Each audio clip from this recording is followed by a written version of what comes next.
Let's keep the good times rolling with the latest mega matchup in the AFC Sunday in the early window. The Baltimore Ravens hosting the Miami Dolphins. Both of these teams coming off of huge wins against NFC opponents, NFC teams that will be in the playoffs. Obviously, the Ravens getting the big headlines, that huge Christmas night win in San Francisco against the Niners. And their reward is another huge one, a game with more on the line, if that was possible. Because if the Ravens win this game, if they down the Dolphins, they don't just secure the AFC North. They don't just fend off the pesky Browns. They also secure the number one seed in the AFC. It would be their 13th win. Nobody else in the conference can match that, especially if they dispatch Miami.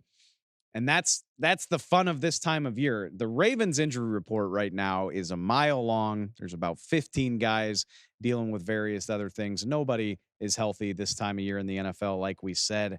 But if you just gut through it, one more big win against a contender, you don't have to worry about week 18. There's nothing to play for. Guys can get some rest, and then you don't even have a game in the first round of the playoffs. The Ravens could have 2 weeks to strategize, rest players, get ready for the divisional round of the postseason. Got to go balls to the wall in this one. You got to give everything you had. Similar thing can be said for the Miami Dolphins. They can't clinch the number one seed this week, but they can clinch their first AFC East title since 2008 with a win over Baltimore. It would end the Bills' reign of terror in that division. It would also take some of the pressure off in week 18. The Dolphins win, there's still something to play for next week. They'll still want to beat Buffalo in Miami to try to hold on to the number one seed in the AFC. But it would be a hell of a lot less stressful knowing you're playing for seeding rather than if the Dolphins lose this game, they turn around and play Buffalo potentially with the division on the line. If the Bills beat New England and the Dolphins lose to the Ravens, you're talking about a division championship game in the final week of the season. If you're the Dolphins, wouldn't you rather win this game, lock it all up, or at least lock the division up? And that way, even if you lose, well, whatever. We're the 2 seed instead of the 1. Not ideal, but we can certainly live with that more than we can live with letting the entire division slip. 2 fantastic teams, obviously. The Dolphins got their biggest win of the season against the Cowboys last week. The Ravens smashed the Niners, who, depending on you ask, some people still view the 49ers as the best team in the league. I do not. You beat a team on the road by 14 points. You're the reigning champ. The Ravens retain their top spot in overall DVOA this week.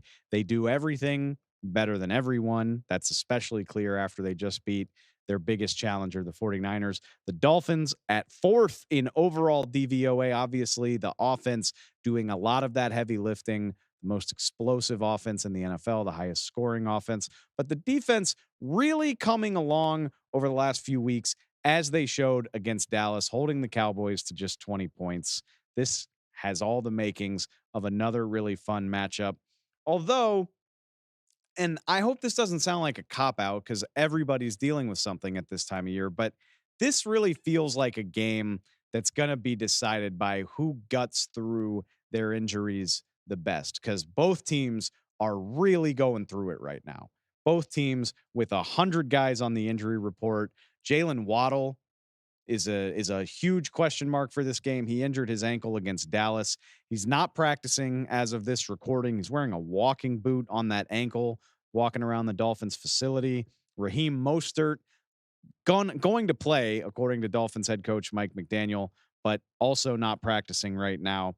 I think that creates a very interesting situation for the Miami offense, because this is just a team, maybe more than anybody in the NFL, they just do what they do well. The Dolphins don't really try to disguise what's going to happen here. They get the ball to Tyreek Hill and Jalen Waddle. Tyreek Hill threatening for 2,000 yards. I don't really think that's in the cards anymore after a slow couple of weeks, but he's sitting on 1,600.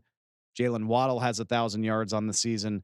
Nobody else in the Dolphins offense has more than 280 receiving yards. Durham Smythe has 285. No other receivers have 250. So it's interesting to see what the Dolphins will turn to if one of these guys can't suit up for the game. Is it Durham Smythe? Is it Cedric Wilson Jr.? Do you lean more on the running backs in the passing game? Both Mostert and Devon Achan have done it, not in a big volume kind of way. I don't think either one of them has more than 25, 28 receptions on the year. Who Mike McDaniel would turn to if he doesn't have that dynamic duo both available. I'm very interested to see that. Of course, Tyreek Hill is going to play despite dealing with an ankle injury himself. If you have him, you can figure the rest out. Like, that's a great starting point if you're Miami. And I can't wait to see how a defense as phenomenal as Baltimore's under Mike McDonald figures it out, who they decide to focus on with their defensive game plan. Obviously, it all stems from Tyreek Hill, but who do you put on him? What do you do there? Brandon Stevens, one of their cornerbacks, dealing with an ankle injury this week. He's not practicing right now. I told you the list is long. Do you put Marlon Humphrey on Tyreek Hill? He actually played some slot corner last week. Do you move him outside? If I had to guess, you just throw everybody over there. You blanket that side of the field, maybe double it up as best you can and try to focus as much attention as possible on Hill and let everybody else handle the rest. Again, there's not a proven bona fide number two if Jalen Waddle's not available. Kyle Hamilton, I think, is a name to watch here. Had a phenomenal night against San Francisco, but he was dinged up himself. He is back to practice. So where they decide to use him, I think will say a lot about what Baltimore thinks is the next biggest threat after Tyreek. Could use him as a rover in the passing game. You could use him to bring pressure.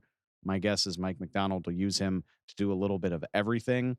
I don't think the Dolphins will be ineffective. Tyreek Hill's too good. Mike McDaniel's too good of a coach. The running game is solid.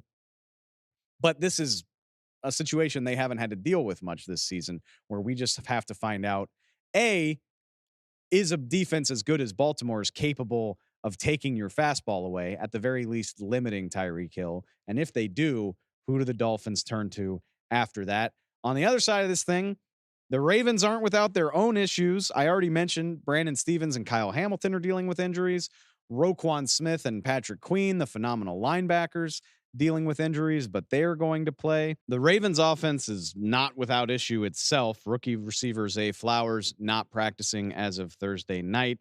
I also want to mention swing tackle Patrick McCary was diagnosed with a concussion on Christmas night. He's working his way back from that, attending practice late in the week, but hasn't gotten involved in it. Now, maybe you're saying swing tackle. We're talking about the third tackle here. Is that really, truly important in this matchup? I'm going to tell you yes, because it directly relates to my biggest matchup in this game. That would be on the Baltimore offensive line.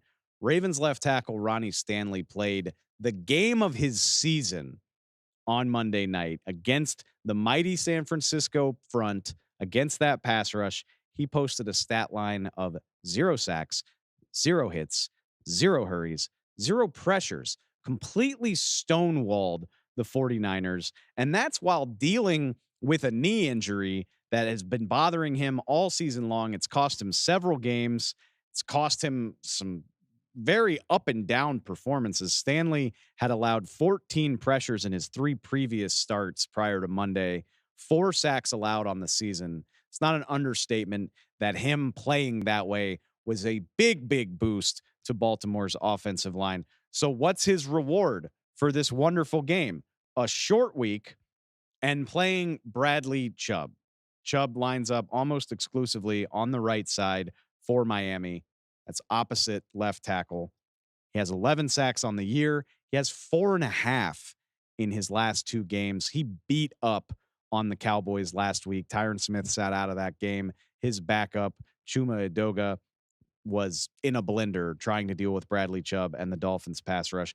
Chubb has 22 pressures in his last 3 games. Like I said, the Dolphins defense really heating up here over the last month or so. So which Ronnie Stanley do you get? Do you get the guy that played that well on Monday, the guy that is worthy of the huge contract that he has when he's healthy? Or do you deal with the injured version who's been up and down? Maybe you need Patrick McCary to come in and help him out. Will that be possible? Is McCary healthy enough to play in this game? Obviously, it's a great equalizer that Lamar Jackson is as athletic as he is. You saw it against the 49ers. Plenty of Baltimore's success was just about Lamar evading pressure, extending plays. He can obviously do it.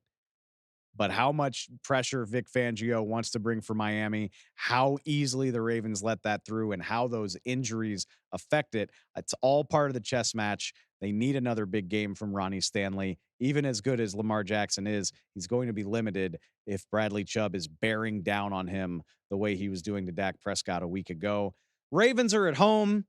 I think the Ravens are the better team. I think this will be a really entertaining game. It's not in prime time, so I'm positive it's going to be a banger.